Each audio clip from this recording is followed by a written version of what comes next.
Hola, bienvenidos. Soy Susana Matar y estamos en el podcast de Indumentaria Online, el espacio en donde hablamos de la industria textil, de calzado y de moda. No te olvides de suscribirte a nuestros canales de YouTube y Spotify. Y si querés estar al tanto del contenido que vamos publicando, activa la campanita. Para seguirnos en nuestras redes sociales, encontrarás los links dentro del contenido de este video. Comencemos. Hoy tenemos como invitado a Dámaso López del Valle Martínez. Él es un experto en consultoría de organización industrial, en confección textil e industria de calzado y cuero. Hola, Dámaso, bienvenido, ¿cómo estás? Hola, ¿qué tal? Buenas tardes, ¿cómo va todo, Susana? Bien, bien, un placer tenerte nuevamente acá. Y bueno, Gracias. hoy nos vas a hablar del cronoanálisis en la industria, ¿verdad?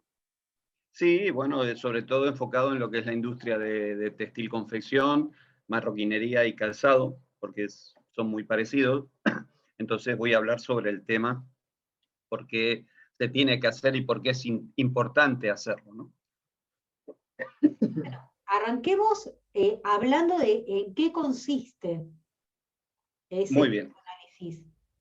muy bien. Mira, yo te comento, o sea, de cara a todo lo que es el poder hacer una planificación de producción, el poder hacer los escandallos, que ahora te digo la verdad, no me acuerdo si en Argentina se dice así, lo que es la lista de costos, para poder saber realmente eh, todo lo que nos cuesta cada prenda, tenemos que saber primero los minutos que nos llevan fabricarlo, no solamente en lo que es costura, sino también en lo que es corte, preparación, costura, acabados, planchas, en todas las secciones. En base a esto nosotros vamos a poder hacer diferentes cosas. ¿Qué cosas son? Poder diseñar, por ejemplo, los layouts de diferentes secciones, vamos a poder saber lo que nos está costando, sabiendo nuestro costo industrial, lo que nos cuesta nuestro minuto industrial, vamos a poderlo calcular la cantidad de minutos por nuestro costo industrial y nos va a dar, en este caso, costo prenda de lo que nos cuesta a nosotros el hacerlo, ¿no? Entonces, eso, teniendo en base que todo lo que se mide, después lo podemos hacer para calcular diferentes cosas, y aparte todo lo que se mide también se puede mejorar. O sea, tenemos que verlo desde diferentes puntos, no solamente de lo que es para cuantificar, en este caso porque nos da la posibilidad, vuelvo a repetir, de calcular tanto líneas como costos, sino que también este proceso que es el cronoanálisis nos hace mejorar los diferentes aspectos de, en este caso, economía de movimientos, de mejorar los puestos, de poder tener, digamos que entramos en una espiral dentro de nuestra empresa de mejora continua, porque de alguna manera, si nosotros estamos atentos a estos detalles, vamos a ir mejorando poco a poco y vamos a estar siempre en una mejora continua, que es importante para todas las empresas, ¿no? Claro, Entonces, un poco esa es la base. ¿a qué nos referimos cuando hablamos de economía de movimientos y Ujú. qué papel juegan las maquinarias en eso, ¿no? En cada empresa.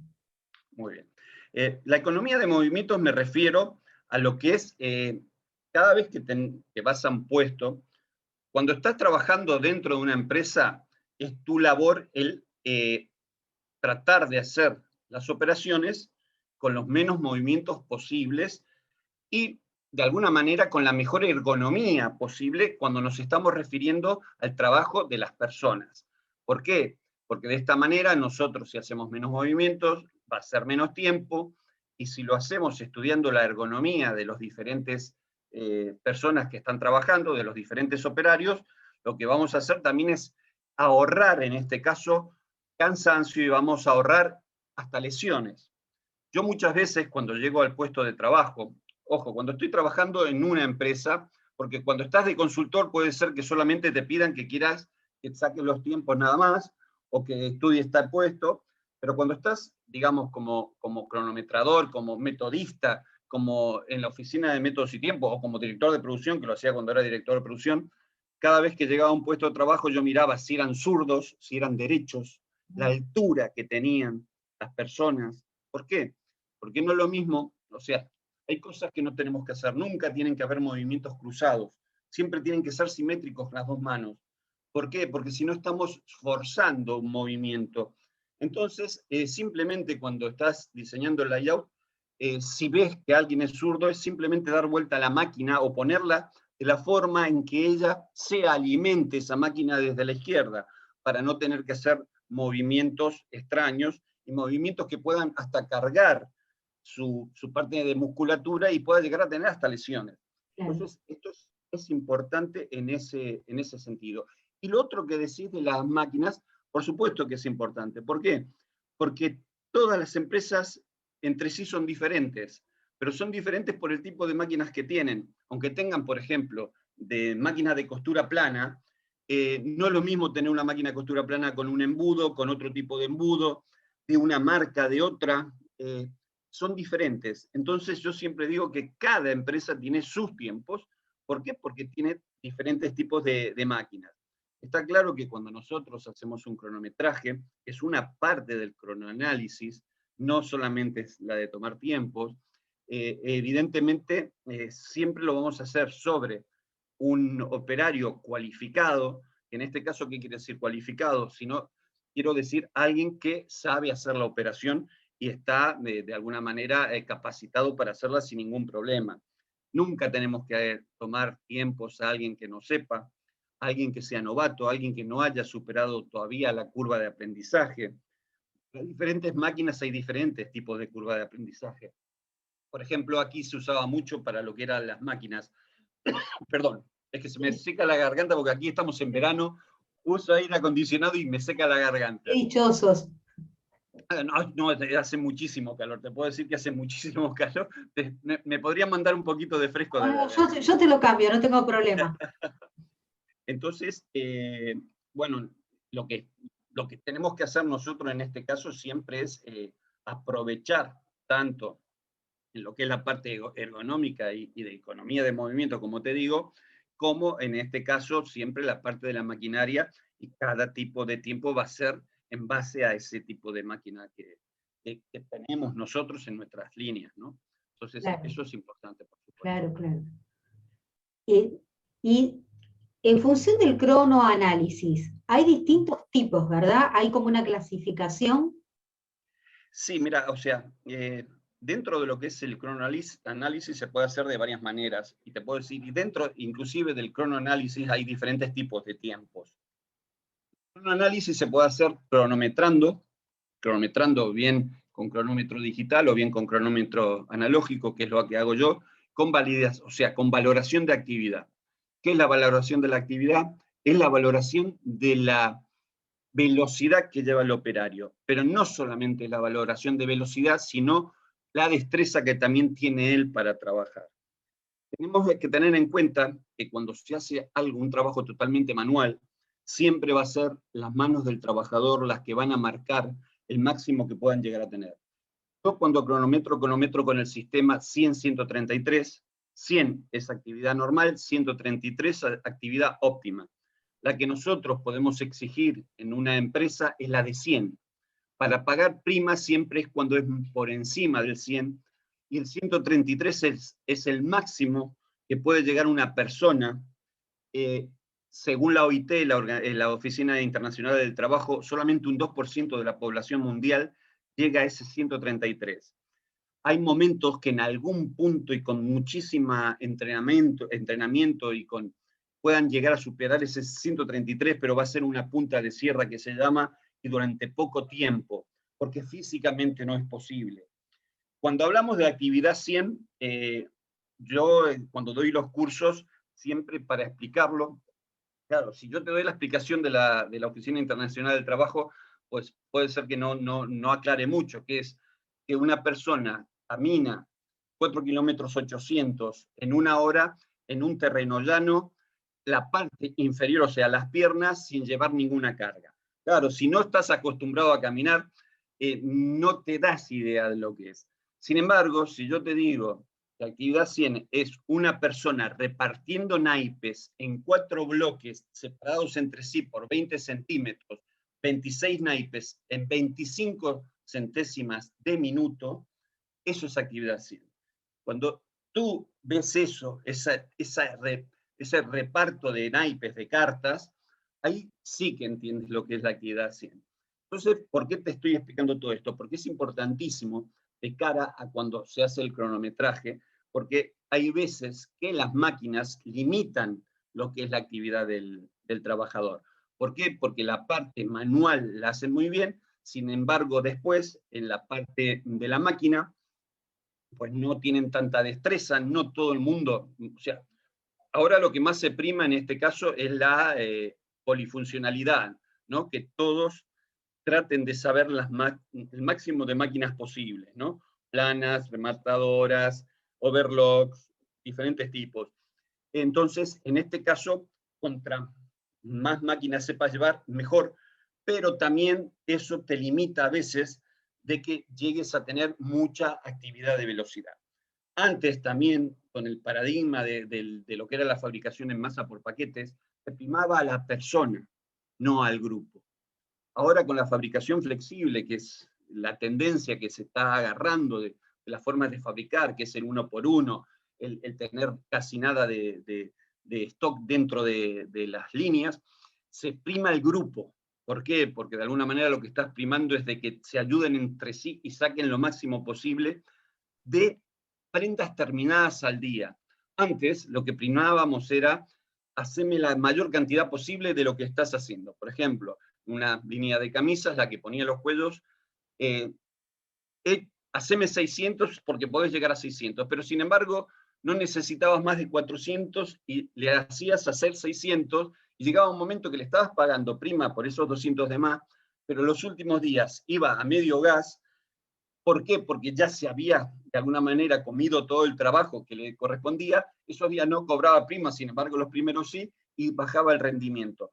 Son cosas que realmente cuando se trabaja de esa manera no las pensás, pero ahora cuando lo que estás haciendo es implantar fabricación flexible, lo que querés es que ese tiempo de esos 200 que hace de más, no o sea, aprovecharlo en otra cosa, porque no lo vas a poder utilizar. Y lo que te interesa es sacar un poquito más de 400, y si va a apoyar a otras máquinas porque sabe hacerlo y sabe hacer otras operaciones, seguramente lo conseguirán.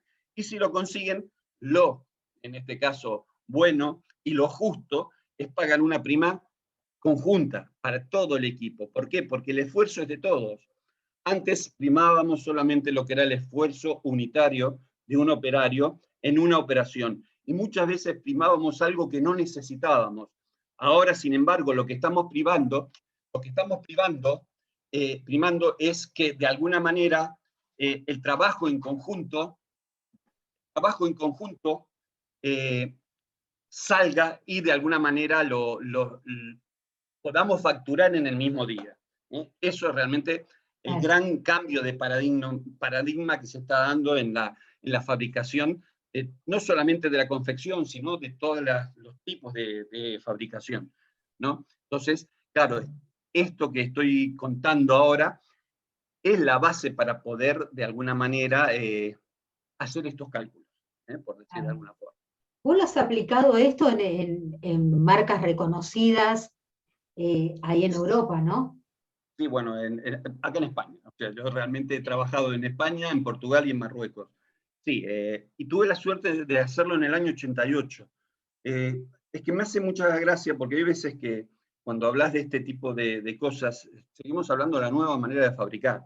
Esto yo ya lo hice en el año 88, que ahora explicaré, en una fábrica de camisas y trajes a medida. Teníamos 450 camisas al día a medida, cada una diferente de otra, y 50 trajes a medida todos los días. Esto, yo venía de trabajar en Lois, que es una marca de pantalones bastante conocida aquí española. Trabajábamos en masa por paquetes y, como siempre se ve, teníamos 4 modelos que vendíamos 50.000 de cada uno. Entonces, hacíamos y fabricábamos así. Sin embargo, me voy a una fábrica donde lo que prima es la calidad y hacer uno a uno. Tuve la suerte que en ese momento el dueño de la fábrica, Jesús Martínez, me pasó un libro que es La Meta de Goldratt. Esto yo siempre digo que todo ingeniero de producto, todo ingeniero en este caso de procesos de la industria textil, confección, tendría que leerlo. Porque eso tendría que ser hasta un libro de cabecera, por decir de alguna manera.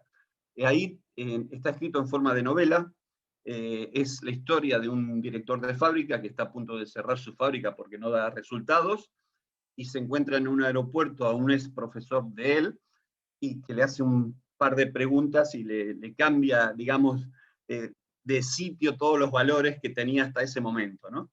Hasta que se da cuenta que cambiando de esta manera de fabricar, logra salvar la fábrica y bueno, de alguna manera te va explicando, es muy entretenido porque yo me acuerdo que me lo dio, lo empecé a leer a las 9 de la noche y lo acabé a las 4 o 5 de la mañana, pero me lo leí seguido. El otro día fui y le dije, Jesús, tenemos que hacer esto. Y cambié, me acuerdo que cambié todo de sitio, todos los paquetes los agarré, los compramos cajitas de 1,5 kilos de fresa, que era lo que entraba justo una camisa, porque empecé por la línea de camisas, y los puse en su puesto. Que justamente la jefa de línea era marplatense también, o sea, yo estaba como jefe de producción y la jefa de línea era marplatense. Y nada, cambiamos la forma y empezamos, al principio la gente no entendía nada, pero solamente por ese hecho, digamos, no, creo que era un 33% de productividad ganamos por ese hecho. Y fue lo que realmente nos dio el punto de partida para poder, después llegamos a tener cerca de 50 tiendas en España, en Alemania, Francia, tuvimos una en Miami también. Fue lo que nos dio el punto de poder crecer. En ese momento teníamos solamente 3 tiendas, se nos estaba complicando un montón porque no sacábamos, no nos salían los costos, y hacer eso fue lo que nos hizo seguir creciendo.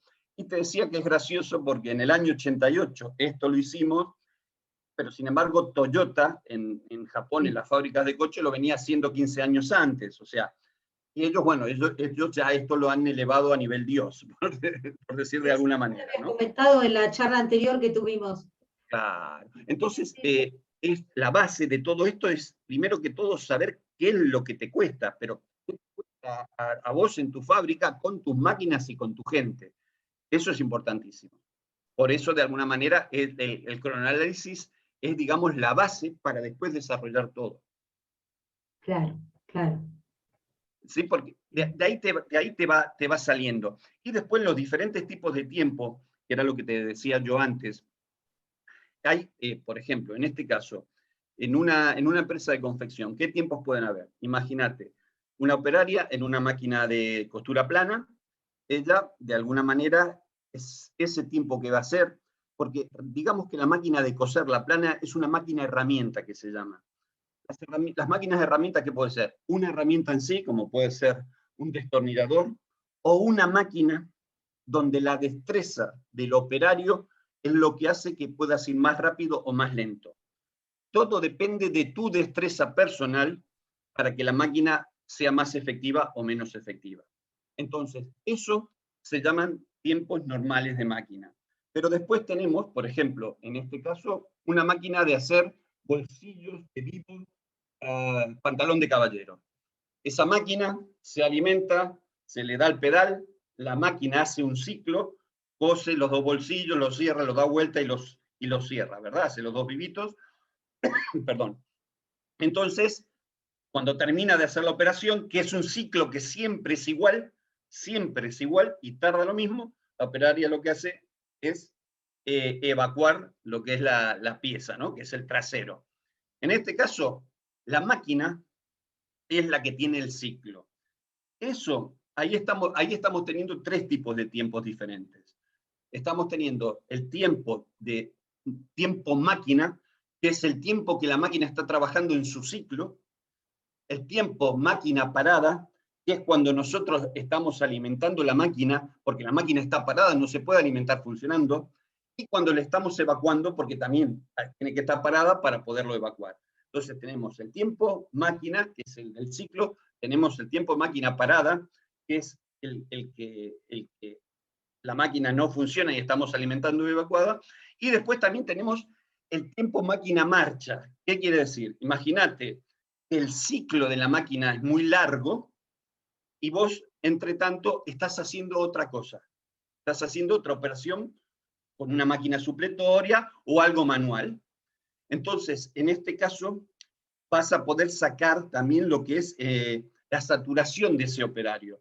Si el tiempo que él tiene de lo que es el tiempo de máquina es mucho más grande del que él utiliza, va a tener un tiempo ocioso en este caso, y va a tener un porcentaje de tiempo que no hace nada. Sabiendo qué tiempo tiene en este caso sin hacer nada, nosotros podemos calcular para darle o para que haga otra cosa. Lo normal es que se le ponga otra máquina al lado, que pueda agarrarla, o que tenga algún trabajo especial o algo que pueda realizarlo mientras hace el ciclo. Por eso es tan importante y por eso hay diferentes tiempos. Cuando se hacen los cronoanálisis, en este caso, se tienen que utilizar inclusive hasta nuevos, o sea, diferentes tipos de hojas. En la de una costura, o por ejemplo, otro ejemplo que es muy bueno es el de corte, cuando se tiene corte automático. O sea, con el corte automático extendés, lo pones, el conveyor lo lleva a la zona de corte, se le marca el punto cero y la máquina empieza a cortar y hasta que no termina, no termina. Eso sí puede variar en base a la velocidad que le des, de resistencia también de la máquina, o lo que quieras, o en este caso por la calidad que quiera tu empresa, pero siempre en base a lo que vos le marques, va a tener ese tiempo de corte. Ahí también todo esto tiene tiempo máquina, tiempo de máquina parada, tiempo de máquina marcha. Muchas veces los cortadores, en vez de estar mirando lo que está haciendo la máquina, están haciendo otras cosas. Y otras veces no, es según lo que quiera. Claro, depende de la empresa, de cada caso particular. Claro, ahí está, porque ahí te van muchas cosas de decir, quiero que sea calidad y quiero que estés pendiente de la máquina. Perfecto, Claro, me parece muy claro. bien. O sea, hay otros que no, mirá, mientras esto me contás etiquetas o cualquier otra cosa. Seguro. Entonces, pero tenés con estos cálculos el poder saber realmente qué saturación tiene cada puesto de trabajo. Sí, sí, se entiende, se entiende. Actualmente la empresa en la que vos estás trabajando, ¿estás Sí. desarrollando este mismo método? Sí, yo te digo, justamente nosotros no tenemos taller propio, pero subcontratamos la producción a un taller en Barcelona, en Terrassa. Y justamente la semana pasada estuve allí porque lo que estamos haciendo, evidentemente cuando salgamos al mercado, van a cambiar el sistema por paquetes, que están trabajando por paquetes, por un sistema en fabricación flexible de uno en uno. Claro. Justamente porque cuando nosotros es que nosotros hemos ido desarrollando la prenda y ahora hemos bajado mucho, o sea, es una prenda que tiene mucha parte con electrodos, tiene, o sea, una parte de cableado que necesita, que es bastante especial. Nuestra prenda al principio costaba hacer 3 horas y media en un sistema de paquetes, simplemente por cambiar a la fabricación flexible, eliminando todos los desperdicios de tiempo, espacio, sobre trabajos, lo bajamos a 2 horas y media y ahora que cambiamos el modelo lo hemos bajado a 1 hora 20. Pero tenemos en cuenta que lleva 20 electrodos que hay que coser, o sea, primero montar esos electrodos, se cose el tejido por un lado, el forro por otro, los conectores con los cables se cosen a los electrodos y esos 20 electrodos después se tienen que enhebrar en el forro, en las posiciones en que va y coserlo al forro. Una vez que están todos los electrodos cosidos al forro, es cuando juntamos la prenda y cuando la cerramos. ¿Qué hacemos? Cerramos por debajo, evidentemente por debajo las mangas y viviamos. Cerramos con overlock de 4 hilos, que ya queda bien sujeta, y después viviamos. Y en el canto delantero es pegando la cremallera. Porque al fin y al cabo es una chaqueta áptica que sirve para después conectarlo a un videojuego o conectarlo, en este caso, por ejemplo, en Netflix, que es una de las cosas que se van a hacer para poder elegir uno de los protagonistas y sentir lo que él está sintiendo. Y ahora hay cerca de 30 y pico de sensaciones. Desde sentís cómo te pegan un tiro, cómo sangrás, sentís una puñalada, sentís picaduras de insectos, sentís caída libre. No, son cosas que... Sí, es algo muy... que cuando yo no lo había probado, decía, bueno, esto debe... Sin embargo, cuando lo probé quedé alucinado, por decir... Qué bárbaro, qué bárbaro. Bueno, Dámaso, como siempre un placer tenerte acá. Siempre nos traes temas súper interesantes que nos dejan fascinados y aportan un montón a la industria.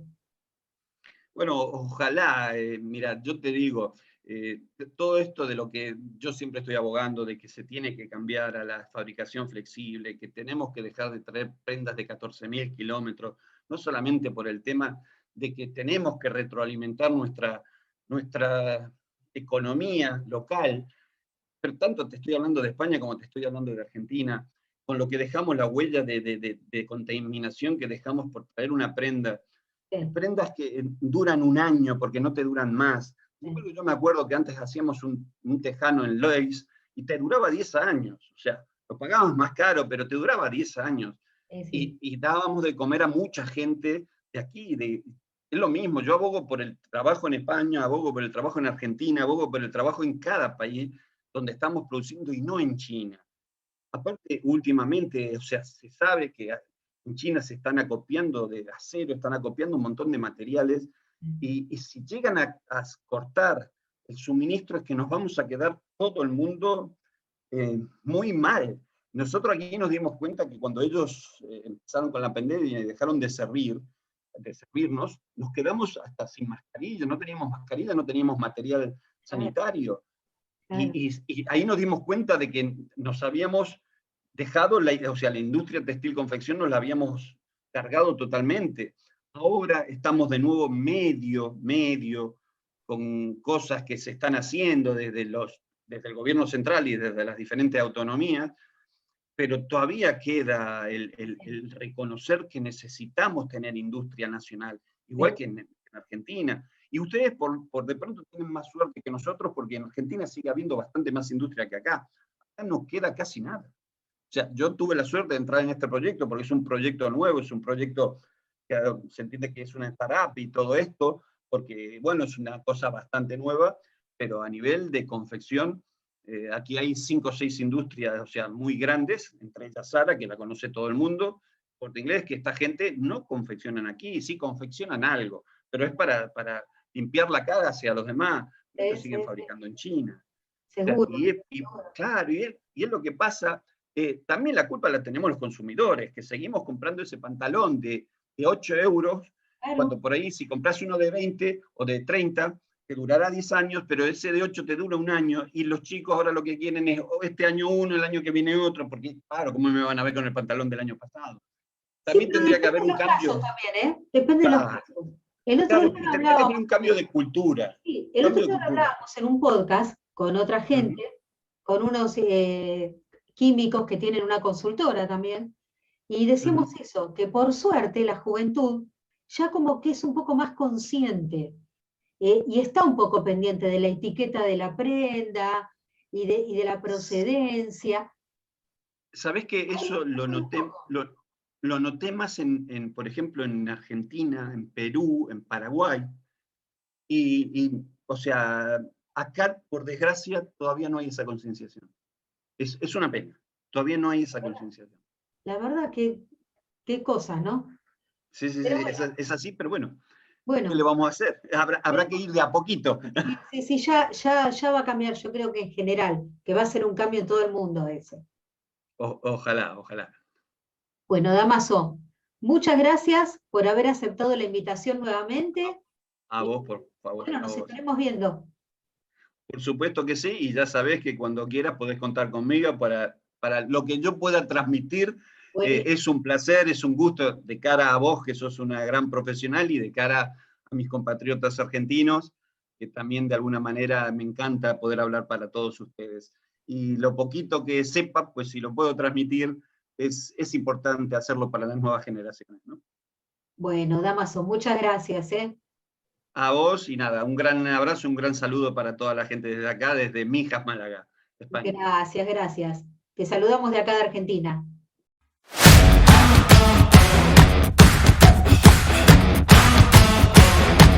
Audio Jungle.